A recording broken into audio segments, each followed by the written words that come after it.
There is a city in the Pacific Ocean that should not exist.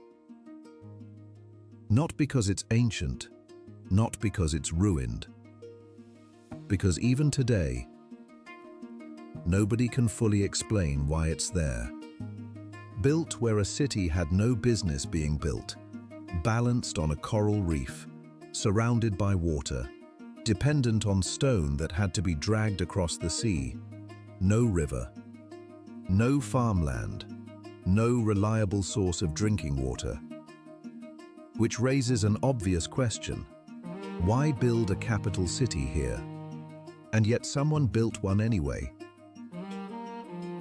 Not where it was convenient, not where it was practical, not where survival was easy. Here. It's called Nan Madol, UNESCO World Heritage Site, on the danger list, fewer than 1,000 visitors a year, fewer than a mid-size aquarium. One of the greatest architectural mysteries on the planet. The people who built it said a flying dragon helped. Nobody has come up with a better answer. So, let's talk about it. Pohnpei is a small island in Micronesia, one of the wettest places on Earth. 36,000 people. Jungle so aggressive, it takes the concept of roads as a personal attack. And just off its eastern shore, on a coral reef, sits a dead city covering 18 square kilometers. 92 artificial islands, temples, palaces, a prison, a royal mortuary complex, storage, residential quarters, Ko1, all connected by tidal canals.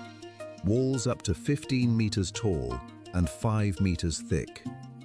5 meters thick. That's the wall, not the building, the wall. Total weight of basalt stone used, 750,000 metric tons.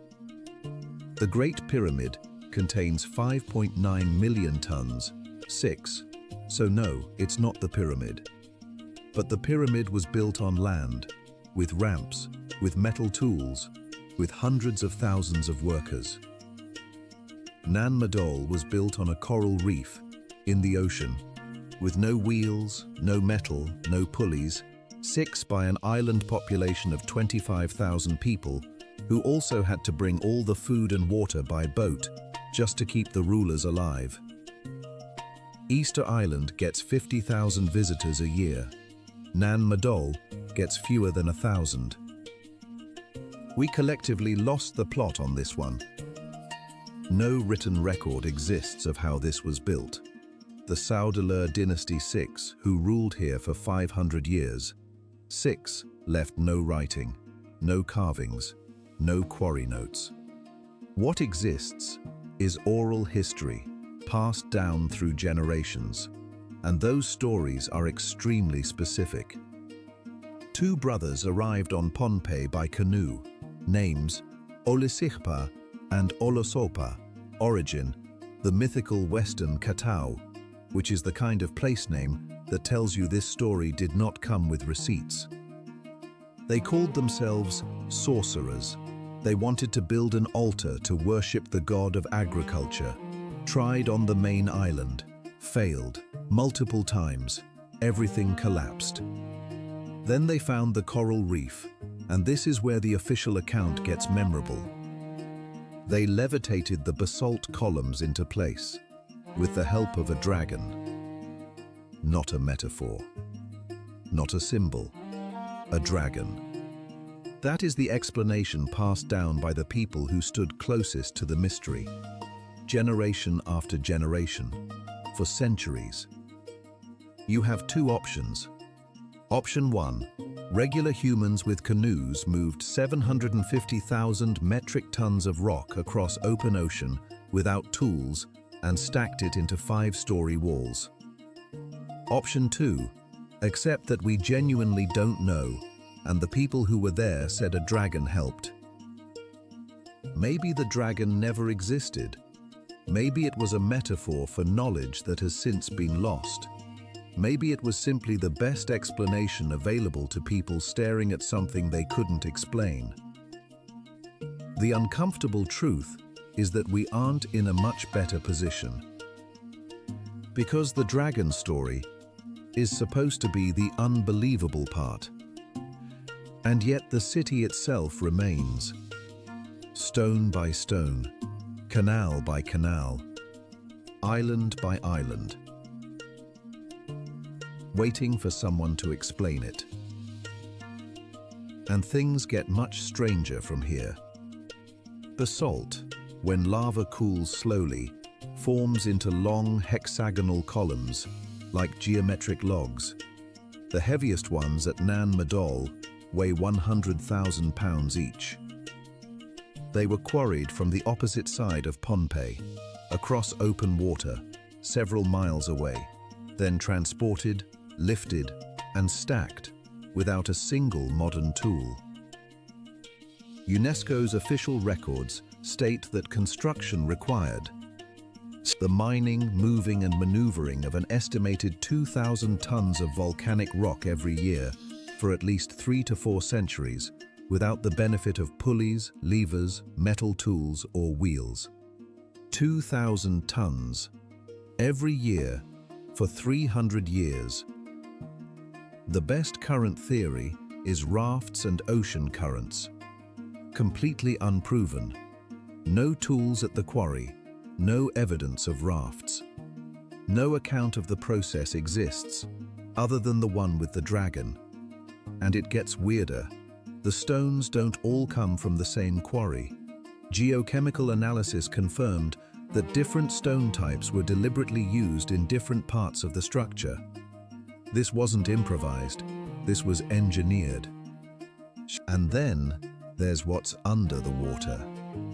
Underwater surveys found basalt columns on the seafloor just offshore, stone pillars up to 6 meters tall, at depths of over 25 meters, covered in coral.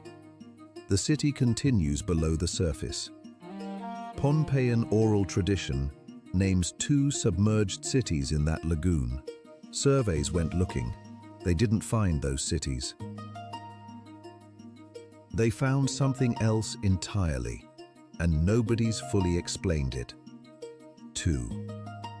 When the older brother died, the younger declared himself king. That was the beginning of the Saudeleur dynasty, 500 years. Absolute rule. The earliest centralized chiefdom in the entire Western Pacific. Here's how it worked. Common people lived on the main island, 6 farmed, fished, normal things. The Saudeleur elite lived on Nan Madol, the island with no food and no water, and required the common people to bring everything by boat. Bet every meal, every drop of water. And any chieftain who might organize a rebellion relocated to Nan Madol, permanently, under the guise of honor. House arrest, with better architecture. The city was packed with temples, altars, and multiple active cults. The Saudeleur were priests and kings simultaneously. 6, which, historically speaking, is never a great sign for the people being governed. And then there was the eel. The Saudeleur kept a sacred giant eel, the eel god, a specific, divine, deeply honored eel 6 with its own islet and its own priests. A civilization that moved 750,000 tons of stone across the ocean 6 and dedicated significant religious infrastructure to a specific eel. Peak human civilization behavior, genuinely unimpeachable.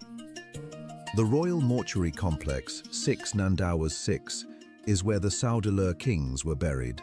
Walls 8 meters tall, 3 meters thick.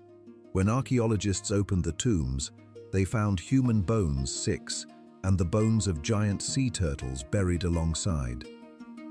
The kings didn't just want their possessions buried with them. They wanted their turtles. Respect. Inside Nandawas, the walls are so thick that all outside sound disappears. No noise, no light, except from above. Everyone who has stood inside describes the same thing, a silence that feels intentional, like the building is holding its breath. The locals call it the City of Ghosts, not as tourism branding, as a sincere description of what they believe is still there. When night falls, the Pohnpeian people leave, not because of a rule, because they don't want to be there after dark. One archaeologist, a scientist with a PhD, described the ruins as making him feel watched, like the place had opinions about him being there. Which tracks. By the late 1500s, the Saudeleur had become genuinely terrible, taxed people into starvation, forced labor, forced tribute, a population of 25,000 ground down by rulers who had confused being close to a god with being one. And then came Isokelekel, his origin story as told for centuries. The storm god Nan Madol grew furious with the Saudeleur, packed up, left Pohnpei, traveled 530 kilometers to the island of Kosrae, and impregnated a woman by feeding her a lime. The child born from this, Isokelekel, born to end the Saudeleur.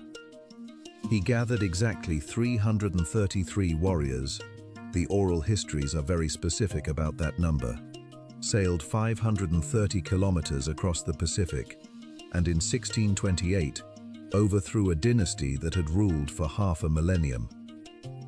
After the victory, Isokelekel moved into Nan Madol, briefly. The oral histories say he became deeply melancholy, cried often, said toward the end of his life that he had destroyed the system that gave Pohnpei its order and had no idea what would replace it. A demigod born from a lime who liberated his people and then spent his final years in an existential crisis about it. History is just people. That's all it ever is. Uranium-thorium dating confirmed major construction began between 1180 and 1200 AD, earlier than previously thought, and confirmed by researchers from Southern Methodist University working with National Geographic. The Saudeleur were the earliest centralized chiefdom in the Western Pacific. Before anyone else in Oceania unified under a single ruler, Pohnpei had done it, and built 750,000 tons of stone to prove it. And here is what Dr. Mark McCoy, lead archaeologist on that expedition, said publicly. How Nan Madol was built remains an engineering mystery, much like Egypt's pyramids. The construction didn't help anyone. It didn't help society be fairer, or grow crops, or provide any social good. Sit with that. It didn't help society. 750,000 tons moved across open ocean, not to improve anyone's life, but to demonstrate that the Saudeleur were powerful enough to make something impossible happen. That's what monuments are. Proof that someone decided to do something with no good reason and did it anyway. Now here's what the internet did with all of that. Lemuria, a lost continent, ancient apocalypse on Netflix. Graham Hancock, claiming a vanished civilization, built this, not the Pohnpeians. Pacific archaeology experts publicly called that incredibly insulting to the ancestors of the Pohnpeian islanders that did create these structures, and linked it directly to 19th century racist ideologies that couldn't accept non-European sophistication. That's documented, factual, worth knowing. Because here's the thing, the real story doesn't need embellishment. The eel god, the twin sorcerers, the flying dragon, the demigod from a lime, the 750,000 tons, the city the jungle ate. The Pohnpeian people built this. The mystery isn't who. The mystery is how, and it is real, and it is unsolved. The world we were taught had a shape. History ran through certain places, involving certain people, in a certain order. When Notre Dame was being built in Paris in the 13th century, people on the other side of the world were stacking 50-ton basalt columns into cathedral walls on a coral reef, with less, achieving something just as impossible. And today that city is being eaten by mangroves, sinking, quietly disappearing, fewer than 1,000 visitors a year. It just needs someone to pay attention. And now, you have. If this kept you up tonight, good, it should. Subscribe to Around the Atlas. Send this to someone who thinks they know history. They don't. Next time, somewhere even darker. See you there.